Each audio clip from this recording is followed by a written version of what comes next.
Bienvenidos al tercer programa de La Cuelga. Mi nombre es Javier Calderón y me acompaña Álvaro Martínez. ¿Qué tal, Álvaro? Bueno, aquí estamos en el tercer programa de La Cuelga. ¿Quién lo diría? Esto ya sí que no me lo esperaba para nada. Hombre, ya son 3 programas y bueno, vamos cogiendo ya el gusto a estar aquí, ¿verdad? Bueno, eso lo dirás tú. bueno, a ver, sí, yo estoy muy feliz de venir aquí y de colaborar. A ver, me he hecho gracias, no pasa nada. Bueno, y hoy haciendo un programa muy interesante, pero antes de nada yo creo que tenemos que hacer recapitulación de lo que ha pasado esta semana. Efectivamente, como todos los días, bueno, pues decir que estamos muy contentos de nuevo con la acogida que ha tenido nuestro segundo programa. Acordaos siempre seguirnos en nuestras redes sociales, Twitter, Instagram y luego en las que publicamos también el podcast en YouTube, en Spotify y en iVoox, @lacuelga_. Pues que no sabes ni dónde lo subimos, estás trabado, eso es histórico. Joder, iba a decir Facebook, tío. Y sobre todo, suscribiros, que nos ayuda mucho a seguir creciendo. Y compartirlo. Efectivamente. Bueno, también estrenamos decoración aquí a nuestra espalda. Esto se va profesionalizando cada día más. Sí, pero bueno, poco a poco, porque al final somos un poco cutrecillos y hacemos lo que podemos. Somos nuevos en esto, no somos aquí... Bueno, claro, no somos la 2, no tenemos el presupuesto de RTV, pues damos para lo que damos, poco a poco. No tenemos patrocinio, tenemos que pedirlo aquí entre bromas y... y nadie nos patrocina, pero bueno. Claro. Bueno, la exposición a la que vamos a dedicar el programa de hoy se encuentra o se puede visitar en la Fundación Cerezales Antonino y Cinia, una fundación de aquí de León, de la provincia de León, y nosotros estamos muy contentos, bueno, pues por poder hacer algo también de aquí, de nuestra provincia, en la que tenemos mucho patrimonio y muchas exposiciones que vamos a ir comentando a lo largo de los distintos programas de La Cuelga. Sí, la verdad que todo lo que es hacer cosas de León a mí me encanta. Y además, bueno, pues cambiar un poco de tercio. Yo ya estaba cansado de arte barroco y de arte religioso, ya era suficiente. 2 programas seguidos, vale. Así que ahora vamos a hablar de arte contemporáneo. Eso es. Contar rutinas de Ana Morim va a ser la protagonista de nuestro programa y efectivamente, bueno, pues damos un giro de guión y yo creo que podemos comenzar, ¿verdad? Sí. Vamos allá.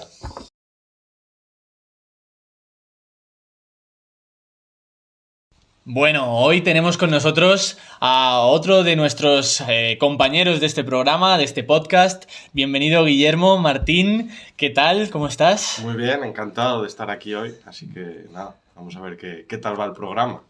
Hoy, además de contar con Guillermo como colaborador, también volvemos al formato de invitado, que presentaremos un poquito más tarde, pero antes, como en el primer programa hicimos, pues vamos a hablar un poquito entre nosotros de esta exposición y me gustaría que, Guille, bueno, pues nos cuentes un poquito más o nos permitas acercarnos un poquito más al arte contemporáneo y a esta fundación Cerezales, que, bueno, pues tiene una manera de trabajar y de entender la cultura contemporánea muy particular.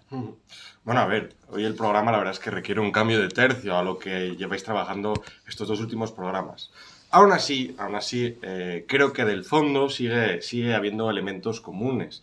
Como habéis ido comentando, el barroco mantiene toda esa intensidad, ese sufrimiento y ese éxtasis, ¿no?, en la espiritualidad que se intenta transmitir desde el arte al fiel, ¿no?, transformarlo de alguna manera, algo que en el arte contemporáneo también pasa, y es que la propia idea de lo performativo, de la performatividad, en este caso no la incluye al espectador o no lo busca embaucar en ese espíritu religioso, sino que también en el arte contemporáneo a veces se elimina esa dimensión y añade otra nueva dimensión, que es hacerle partícipe de la obra. Algo que, aunque aparentemente podría ser diferente, está también muy íntimamente ligado con lo que hemos visto en el barroco. Bueno, claro, pero a todo esto, mucha gente del público que quizás no está muy, bueno, pues no familiarizada con el arte contemporáneo. ¿Cuándo empieza este tipo de arte? Pues es una pregunta compleja. ¿Por qué? Porque hasta nosotros, hasta hace casi preparando el programa, no sé, yo me he visto enfrentándome a la lucha que siempre hay en el mundo académico de conceptos. ¿Por qué? Porque la época contemporánea histórica no es la misma época contemporánea artística o la época artística contemporánea. Me explico.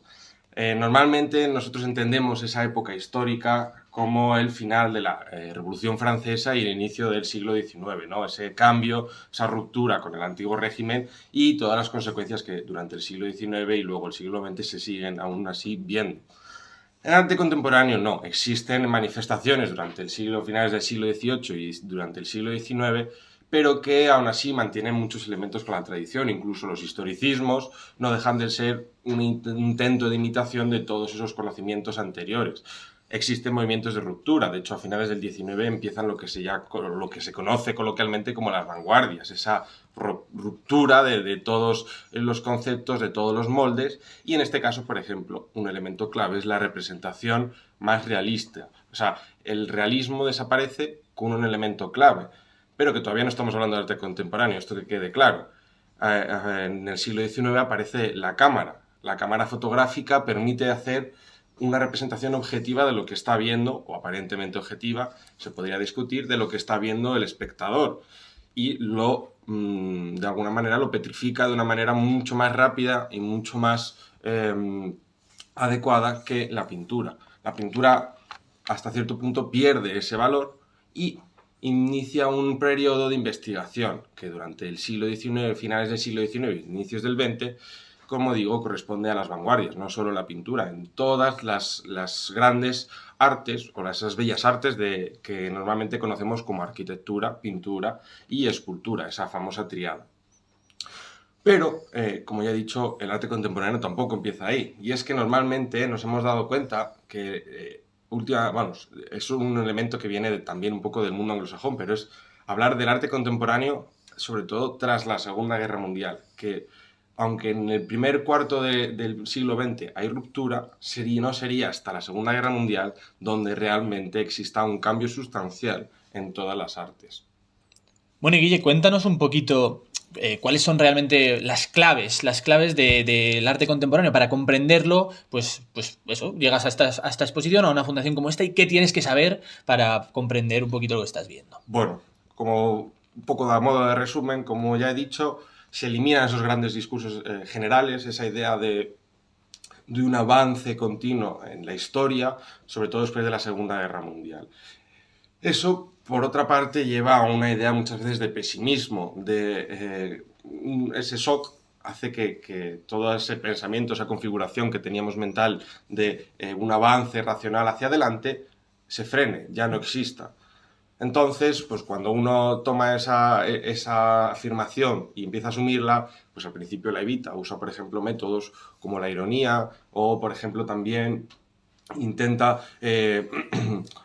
darse cuenta de lo que está haciendo o realmente cuáles son los objetivos vitales, y se da cuenta que empieza a entender que cada propia acción puede ser un objetivo vital en sí mismo. Es decir, cada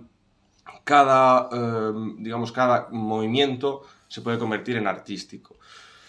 Así también nos encontramos en un momento en el que uno no es capaz de comprometerse con algo político, no puede encontrar un discurso especialmente completo porque, de nuevo, se ha encontrado con esa carencia, esa caída de los grandes objetivos y el vacío, ¿no? Entonces también se encuentra ante una ambigüedad, nadie está seguro de sus ideas, nadie se atreve a luchar por ellas más allá de muchas veces de forma mucho más velada en muchas ocasiones o de una forma más indirecta.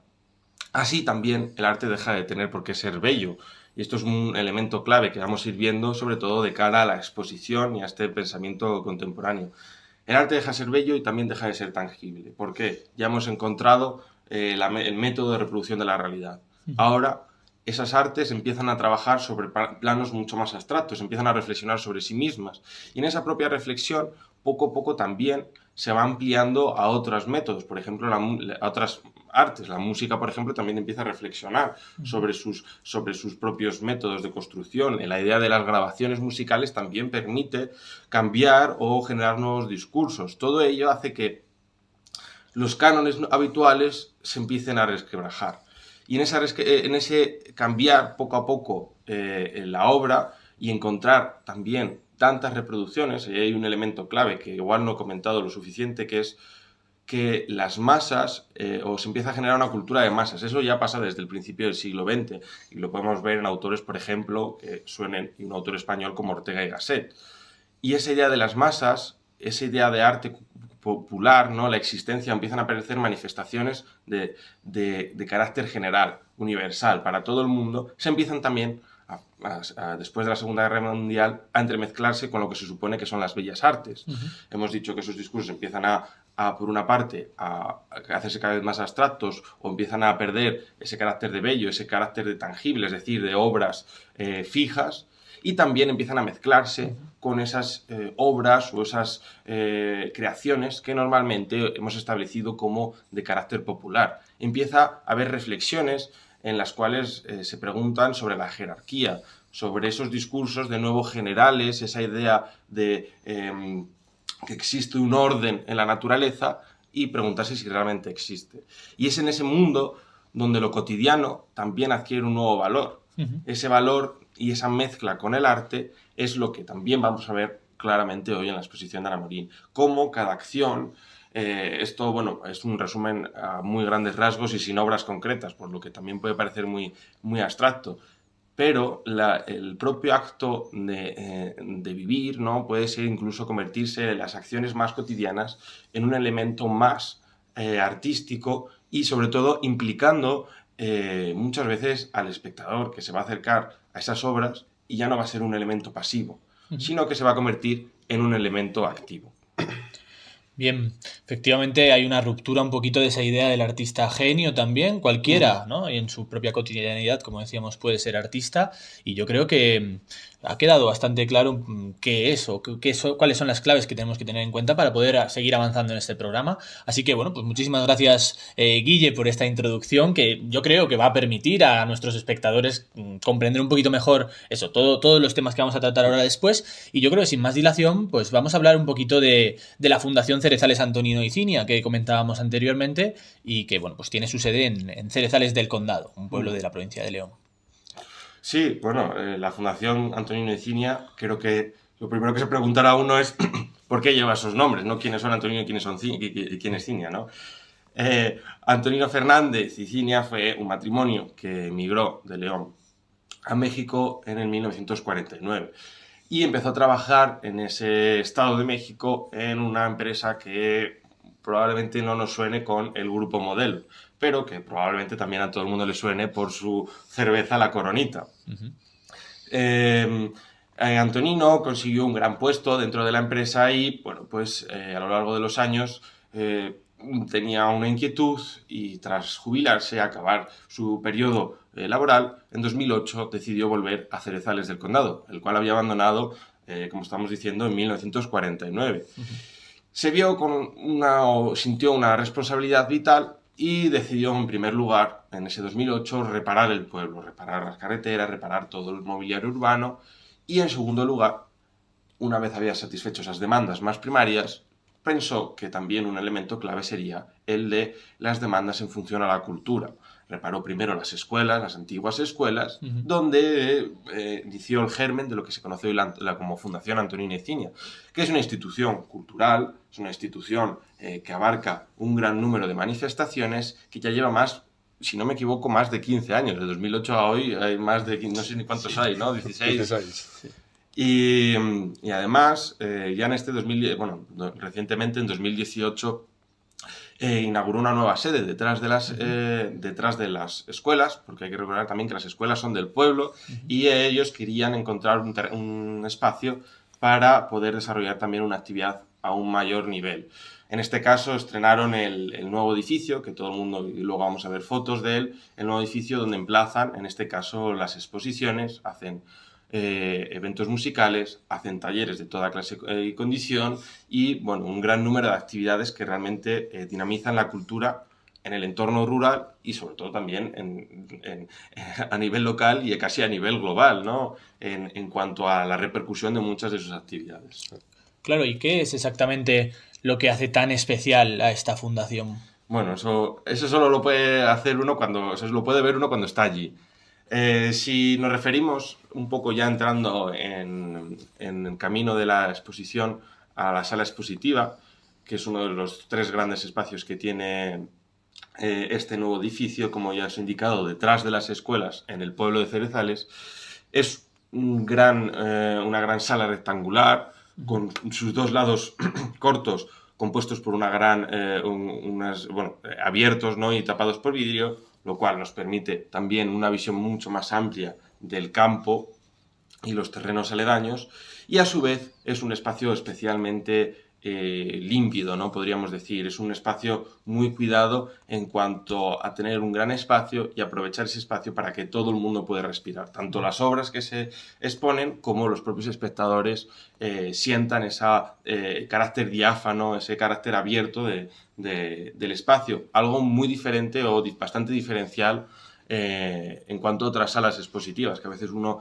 entra y ve las obras, pero no está pensando, por ejemplo, en el espacio que le rodea y que, en definitiva, hace al espectador sentirse, en muchos casos, o si la exposición lo requiere, casi en un espacio etéreo, ¿no? Muchas veces incluso levitando sobre las propias obras de arte. Uh-huh. Bien, yo creo que ahora sí, sin más dilación, vamos a hablar de la exposición en sí misma, contar rutinas de Ana Amorim, esta artista brasileña, nacida en Brasil.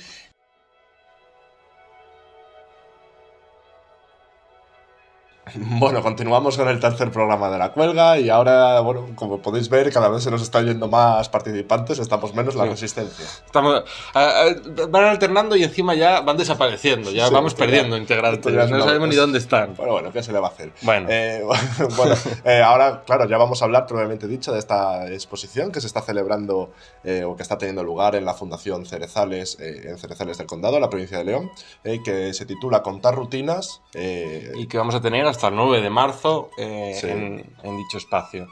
Yo voy a introducir un poco al artista, si te parece bien. Ana Amorim, que nace en Sao Paulo en 1956, en el seno de una familia italo-portuguesa. Los primeros contactos con el arte ya los tiene en 1980. Los realiza a través del dibujo, un elemento que va a ser bastante importante en la exposición. Sus inquietudes artísticas derivan hacia las prácticas conceptuales, un poco también en relación a lo que habíamos hablado antes. Esa posmodernidad y ese espacio artístico nuevo se derivan en nuevas prácticas donde la idea es lo importante, ¿no? El arte conceptual, hay que tener en cuenta cuando hablamos de arte conceptual que la idea es mucho más importante muchas veces que la propia obra en sí. Lo material debe ser un elemento que nos lleve a pensar, y eso es algo que se va a ver en la obra de Ana Amorim. De hecho, esta idea del conceptual, del arte como idea, como concepto, es fundamental en toda la obra de Ana Amorim, ¿no? Hay una frase que vamos a encontrar en la guía de mano que podéis coger allí y vais a poder, también os va a ayudar mucho.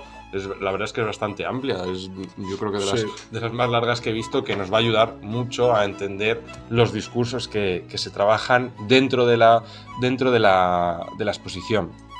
Y sí que, como a modo de introducción, y que ya leeréis cuando lleguéis allí, ella hace una proposición, se hace a ella misma una proposición. Dice: en 1988 decidí que mi vida era arte. Entendía el arte como una secuencia de experiencias mentales y emocionales importantes, profundamente arraigadas en mi entorno y en las relaciones significativas que establecí en mi día a día. Como podemos ver, y vamos a hablar a continuación, la vida, el arte se mezclan y se convierten en algo nuevo, algo que no es ni una cosa ni es la otra, pero son las dos a la vez. Claro, y realmente esta idea que ponemos de manifiesto en esta frase del artista es fundamental, porque ella va a trabajar sus obras a partir de unas premisas, unas ideas que va a poner de manifiesto en un contrato que ella se autofirma, se autoimpone a sí misma en 1988 y que básicamente, pues ella dice que va a iniciar un proyecto de 10 años.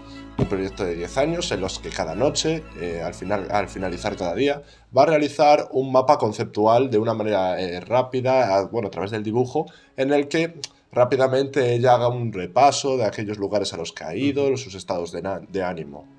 Y yo creo que esta es una de las cuestiones fundamentales que vamos a poder ver en la exposición. Es cierto que luego la idea del tiempo se va a expandir en otras obras, pero sobre todo contar ese tiempo, esas rutinas que ella ha hecho a lo largo del día, y que en la exposición vamos a ver cómo explora en diferentes materiales, cómo evoluciona esa idea de atestiguar lo que ha dejado a lo largo del tiempo o en ese día, ha hecho a lo largo de ese día y lo atestigua, cómo quiere expresarlo, cómo quiere que se vea, y bueno, pues en esos experimentos vamos a poder ir poco a poco entrando en el pensamiento de Anna Morin. Sí, y yo creo que en este sentido también es muy importante una idea que deja de ver su obra, que es al hacer cada noche hacer un repaso de lo que ha vivido o de cómo ha sido su día, ella también está haciendo un ejercicio de autoconciencia, ¿no? Y de que es fundamental estar presente en el día a día, porque muchas veces en la sociedad actual las personas, nosotros, vamos un poco en automático por la vida, vas caminando por la calle y vas pensando hacia dónde vas. No estás pendiente de lo que te rodea, de lo que está pasando. Y yo creo que es un poco... A ver, no es una crítica que ella realice, pero sí que es un pozo que yo creo que se deja ver.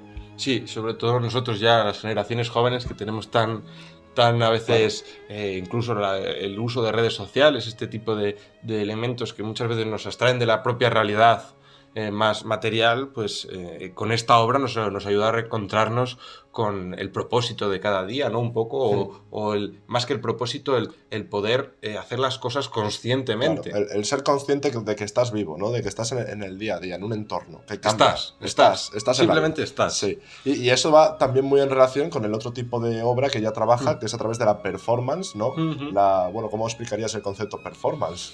Bueno, como hemos dicho, ya un poco dentro de esas claves del arte contemporáneo, la performance es una de las diferentes vías que se expande, ya esos conceptos de bellas artes desaparecen y, bueno, pues permite a través de determinados actos, a través del cuerpo humano en muchos casos, que pueden resultar en cualquier tipo de acción. En este caso, para ir a lo concreto, ella realiza varias performances de maneras diferentes donde cuenta el tiempo. Nosotros lo que vemos es un registro de esa performance.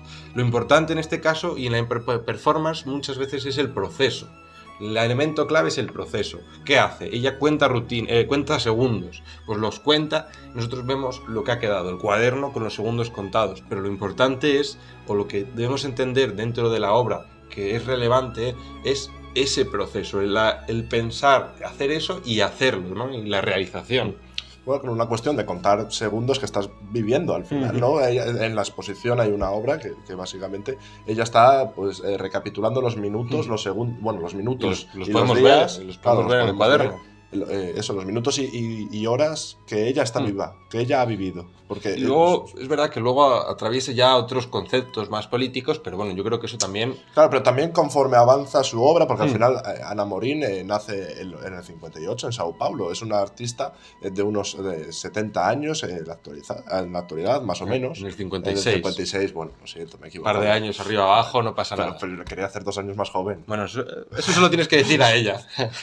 Bueno, pues eso, al final, como es una artista ya muy, bueno, pues no consagrada, porque no ha sido muy dada a conocer por algo que explicaremos a continuación. Sobre todo en el contexto hispano, ¿no? Sí, igual, o europeo incluso. Aunque hemos de decir que ya en 2019, bueno, hizo también anteriormente en Valencia una exposición. En Valencia participó en una exposición, pero no estaba dedicada íntegramente a ella. Y en Cerezales también apareció, pero tampoco era una exposición monográfica de su vida y obra. Claro, pues al tratarse de un artista, bueno, ya tiene una larga trayectoria, pues al final su obra evoluciona. Y es cierto que los últimos grandes lienzos de mapas conceptuales que ella realiza, por ejemplo, que se puede ver en la exposición, el del año 2020.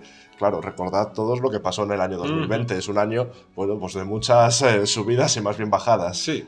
Bueno, y sobre todo hay un punto en el que podemos conectar muy rápidamente, ¿no? Y leerlo. Ahí, por ejemplo, en la imagen ya podéis ver un poco a lo que nos referimos. Igual es mejor ya ni nombrarlo, ¿no? Dejarlo en abstracto. Sí, que cada uno piense y reflexione sobre ello. Pero bueno, yo creo que tampoco vamos a dar muchas más claves igual, ya que entre el invitado... Sí, y que él sea el que nos ayude a desentrañar un poco para que tengáis esas ganas, ese interés, os emerja ese interés de poder ver la obra y conocerla, que creo que de verdad merece la pena. Él es responsable del área de sonido y escucha de la Fundación Cerezales Antonino y Cinia. Además, es músico, artista y educador. Produce, realiza y colabora en proyectos artísticos y educativos en los que aborda lo sonoro desde una visión expandida y transdisciplinar, cobrando, eso sí, especial importancia a los procesos creativos colaborativos, ¿no? Ahora lo veremos. Ahora lo veremos, a ver qué nos comenta él. Adelante el invitado.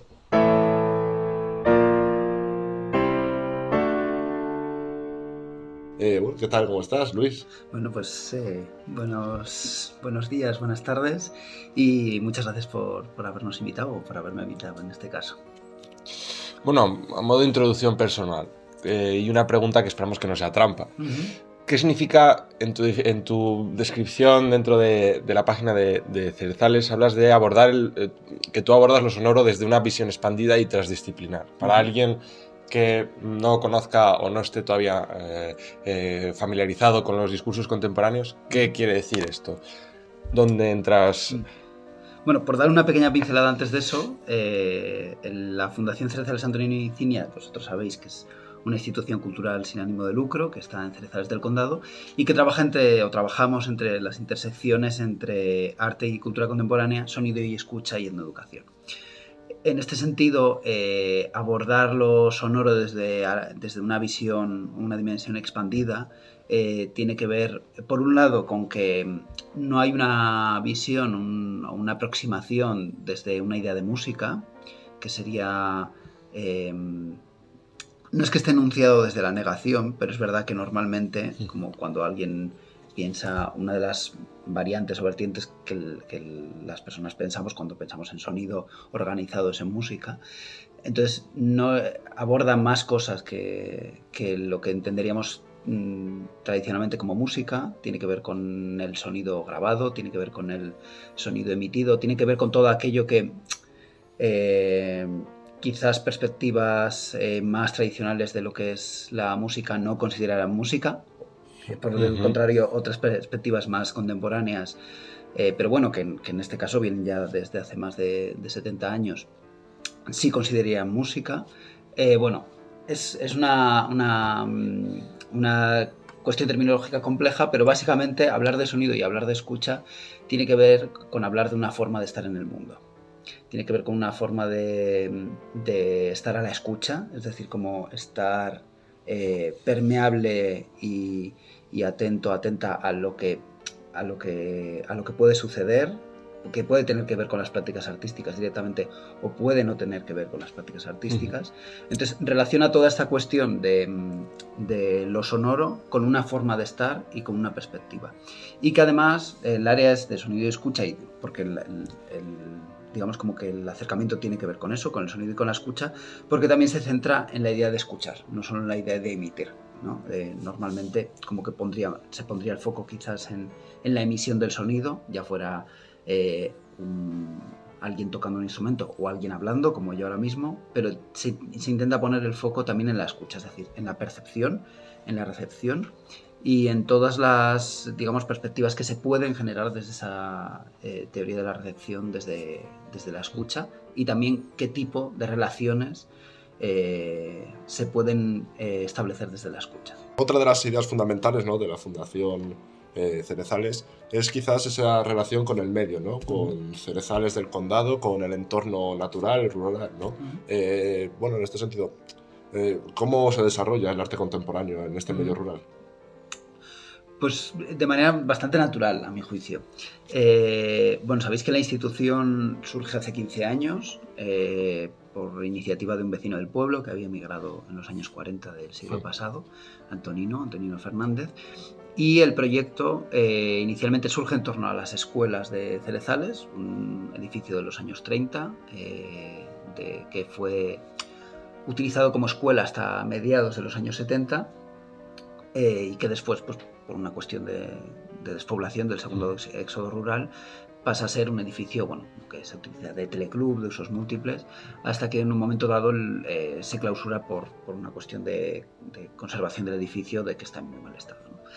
Entonces, bueno, en el año 2008, finales del 2008, principios del 2009, se inicia el proyecto, que gira en torno a este edificio con la iniciativa de que ese edificio se reabra, ¿no? Hay como una intuición, como una actitud muy, muy relacionada con el que el edificio, con que la escuela funcione, ¿no?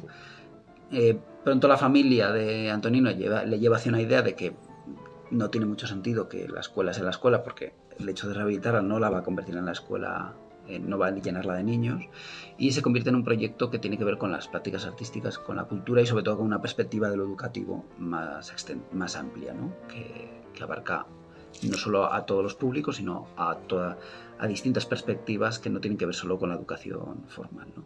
Entonces, desde ahí, esto no es que me haya ido por la rama, sino que tiene que ver mucho con qué es entender el arte contemporáneo en un lugar como la Fundación Cerezales y en un lugar como Cerezales, que tiene que ver con lo educativo, es decir, con una visión de poder entender y aprender juntos, siéndose juntos nosotros tres, siéndose juntos la institución y el pueblo, siéndose juntos el vecindario con la institución inserta en el pueblo como parte de ese vecindario, siéndose juntos un grupo de 20 personas haciendo rayogramas de agua en un canal de Cerezales, ¿no?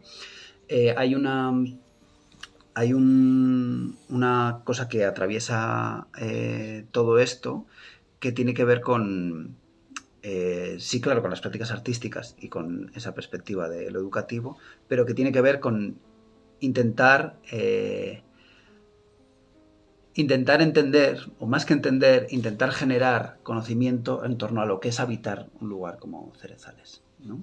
Que podría ser un lugar como otro cualquiera, pero es Cerezales porque estamos en Cerezales y porque había un deseo de estar en Cerezales. No es una consecuencia, bueno, sí es una consecuencia de que Antonino era de Cerezales, evidentemente, pero que no hay otro tipo de cosa más allá de querer estar en un lugar concreto y de hacer, de realizar una actividad que tiene que ver con las prácticas culturales, porque se entendió en su momento que era algo lo suficientemente amplio como para apelar a la ciudadanía y lo suficientemente concreto como para poder establecer unas líneas de trabajo. Entonces, respondiendo a la pregunta con bastante naturalidad, también entendiendo que todos los procesos son procesos de aprendizaje y son procesos en los que tanto la institución como las personas que trabajamos en ella aprendemos del territorio, o sea, como que hay ese proceso de intercambio, es decir, la institución no se erige como una especie de academia o de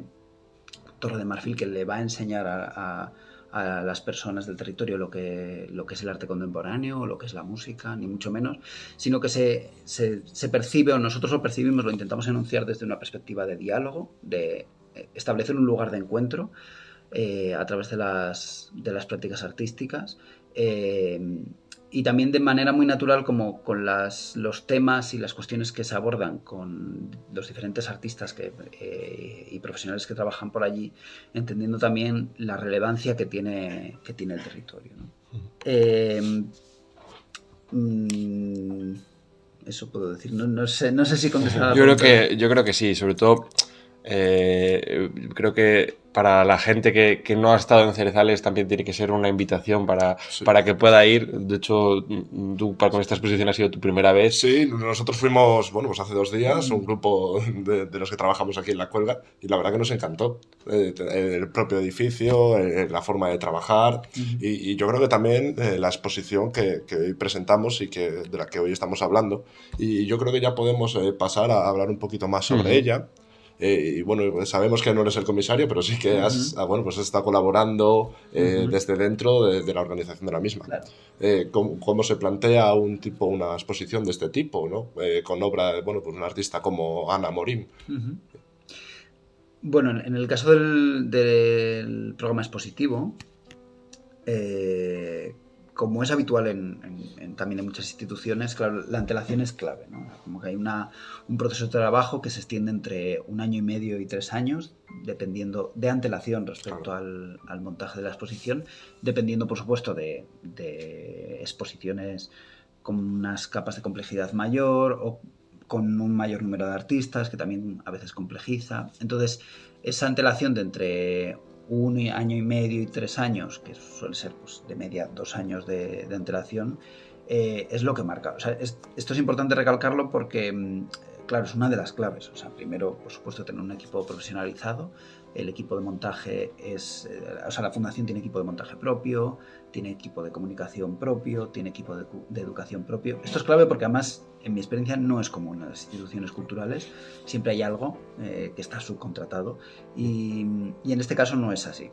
Entonces, eso hace, lo primero, hace que se pueda hacer ese trabajo con esa antelación, si no sería creo que bastante complejo, o por lo menos que tocara todas las áreas sería bastante complejo con tanta antelación, y hace que todo funcione de manera un poco más imbrincada y fluida. Pero bueno, es clave esa antelación y es clave que el equipo de la institución esté profesionalizado y en nuestro caso, que también es el caso que yo conozco, que sea propio, ¿no? Como decía.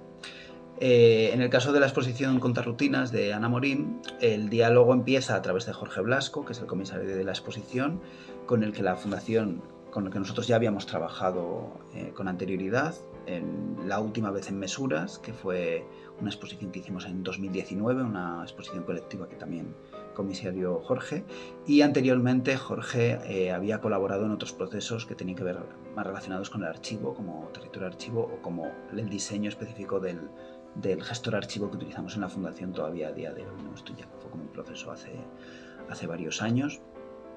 Y entonces nuestra relación con Jorge era muy fluida, es alguien, como dijéramos, de la casa, que viene habitualmente a visitarnos.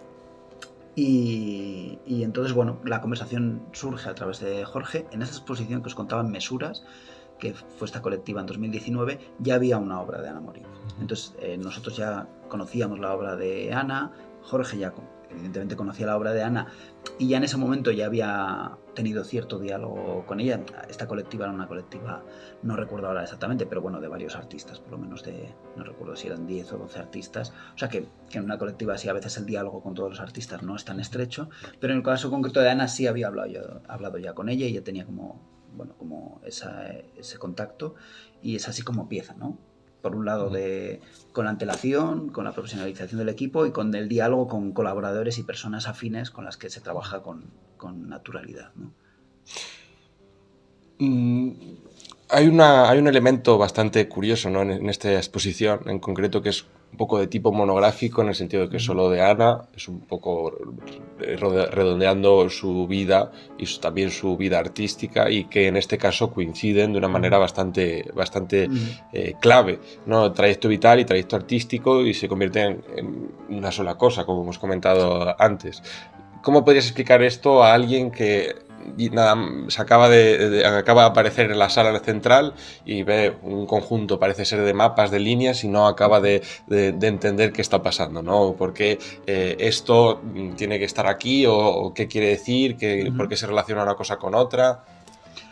Sí, o sea, yo creo que en este caso el título de la exposición es bastante certero, que es Contar rutinas, porque agrupa dos de las cosas más importantes en la obra de Ana. Una tiene que ver con la idea de contar en el sentido de conteo, que no puede estar separada de la idea de contar, de narrar, pero en este caso tiene que ver específicamente con contar el tiempo y con plasmarlo en distintos soportes, y rutinas porque lo hace de manera rutinaria, es decir, Ana hizo esta performance, el proyecto performance de 10 años, que durante 10 años, desde el 88 al 97, estuvo haciendo un mapa mental al terminar el día. O sea, durante 10 años hizo todos los días un mapa mental, y eso no hace falta 10 años para que sea una rutina, pero esta es como una rutina o sea, una rutina bastante extensa, ¿no?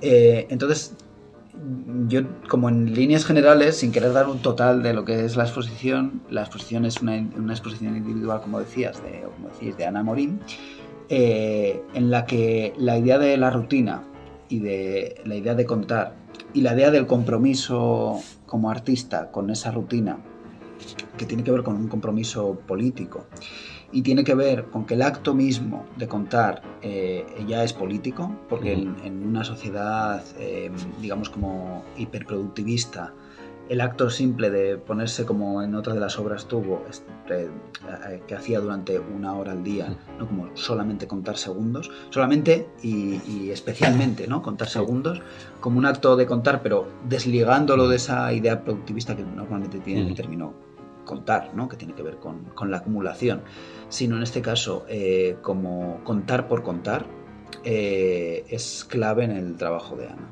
Sí, bueno, en este sentido yo creo que también es llamativo llamar a colación cuál es la propia concepción de Ana sobre el propio arte. Y aquí, bueno, hemos recogido de su propia página web, Sí. pues una cita que yo creo que es muy significativa, a ver qué opináis. Bueno, pues comenta Ana que ella entiende el arte como una sucesión de experiencias mentales y emocionales que se originan en las relaciones que establece en su vida diaria. Todo lo que constituye mi existencia es mi materia prima y el mundo es mi espacio expositivo. Sí, sí. Claro, y he decidido en un momento dado también, como otros artistas ligados no solo al conceptual, pero especialmente, como hay también, bueno, en perspectivas como más cercanas también que hemos tenido como Fluxus o todas estas corrientes de la segunda mitad del siglo XX, que hay una disolución entre la vida y el arte, ¿no? Y ella lo cuenta así además, ¿no? Yo decidí que mi arte era vida y mi vida era arte. Que tiene que ver con las formas de hacer, ¿no? Porque en el caso de Ana además es muy claro, porque ella decide, en un momento de su vida, decide que no va a vender su obra. Entonces, evidentemente, la vida es arte y el arte es vida, y además no hay ningún tipo de... bueno, no sé si hay contradicción, pero no hay esa contradicción que podría haber de, bueno, de generar continuamente productos o objetos susceptibles de ser vendidos, sino que hay una decisión que es no voy a vender la obra porque mi obra es la vida y mi vida es la obra, ¿no? O sea, mi vida, sí, exactamente, ¿no? Como mi vida es arte y el arte es vida. Entonces también hay como una... Y está muy relacionado con que sea una rutina, ¿no? O sea, esta cuestión de imbrincarlo totalmente en la vida cotidiana y que además vosotros que habéis visto la exposición es un reflejo claro, ¿no? Como esos mapas mentales que hace no solo durante esos 10 años, durante mucho más tiempo. Algunos los formaliza después en otros formatos que tienen que ver con manteles pintados, otros con bordados, otros con dibujos en distintas formalizaciones, pero hay como esa idea, ¿no? de esa disolución entre el arte y la vida que claramente está ahí, ¿no? Sí, además también es curioso porque muchas veces juega no con contradicciones, pero sí como ambigüedades que dan muchas veces como un carácter.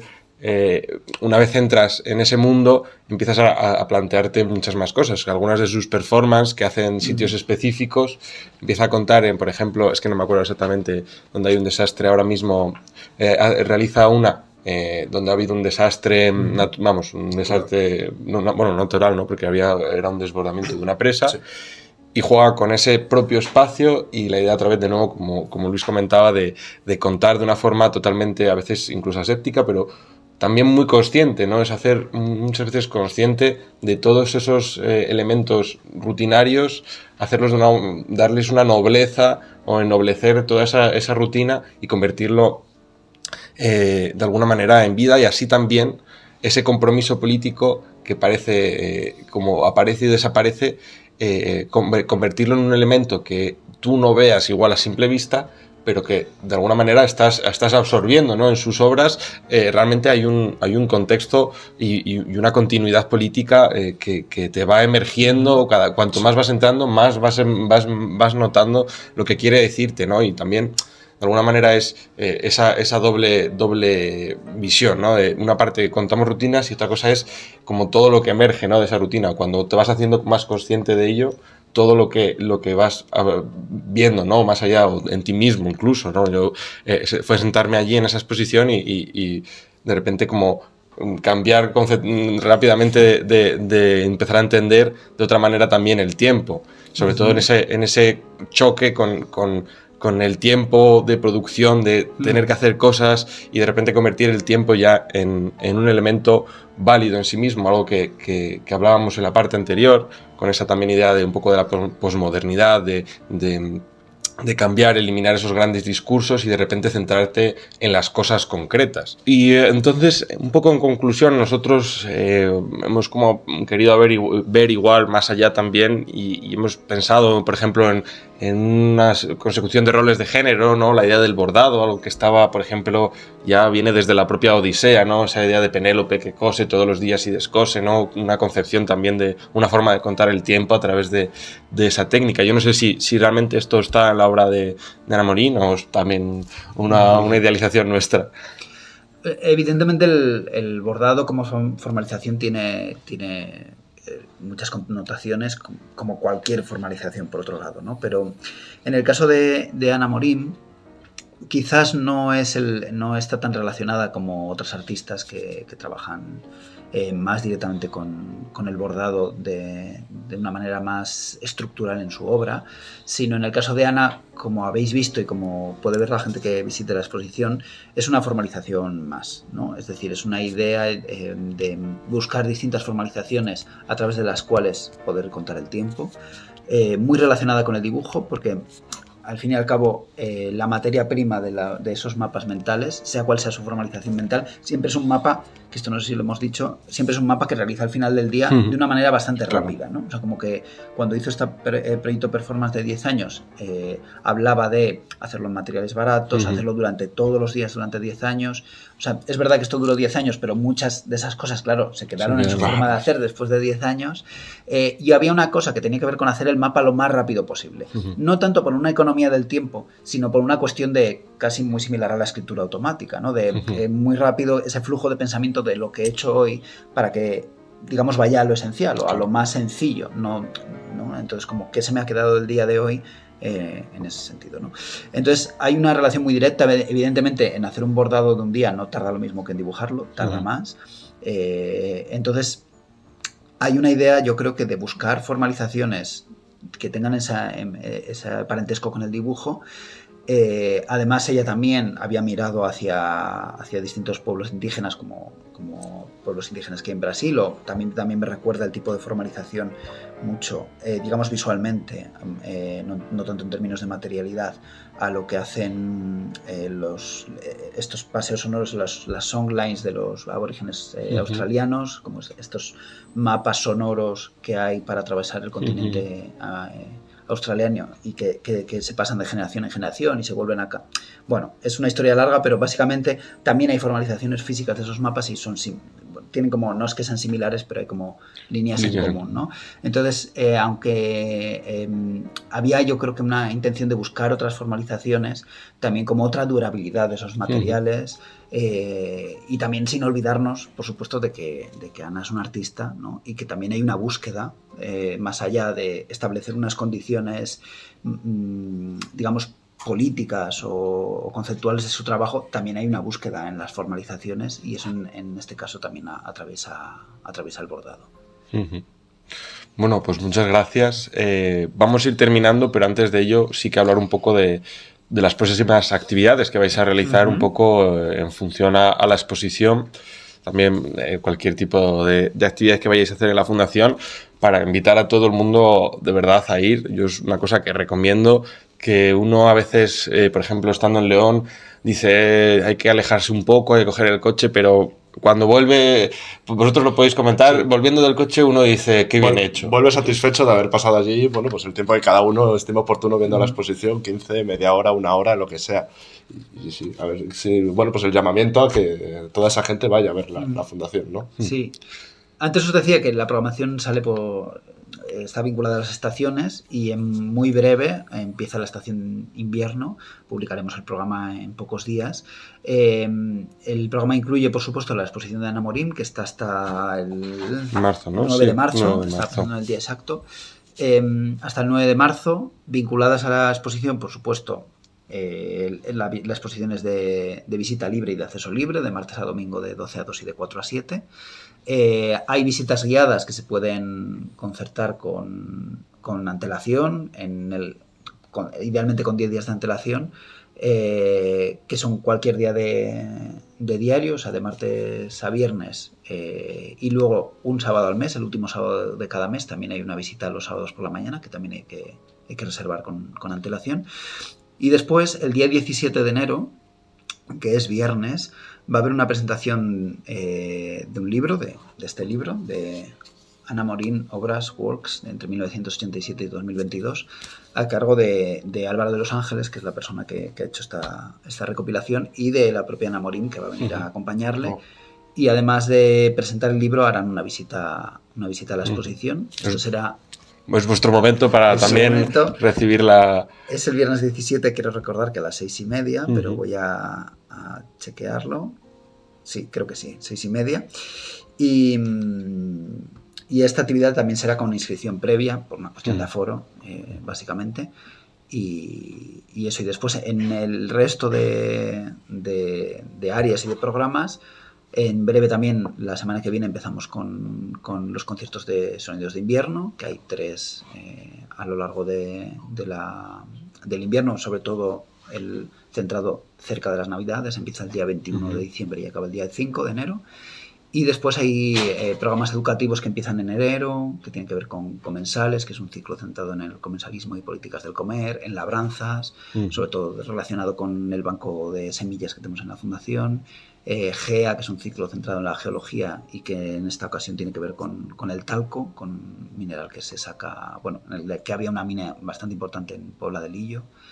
Y creo que seguro que me dejo algo, pero en líneas generales... Yo creo que cualquier persona tiene que haberse visto interesado por algo. Sí. Y si no, que pruebe alguno de los programas porque siempre son muy interesantes, son muy atractivos y creo que, de nuevo, un poco volviendo a la idea de la transformación, creo que cuando uno acaba un taller o acaba de ver la exposición, un concierto, siempre acaba, en cierta manera, transformado y conscientemente transformado, que eso también es importante.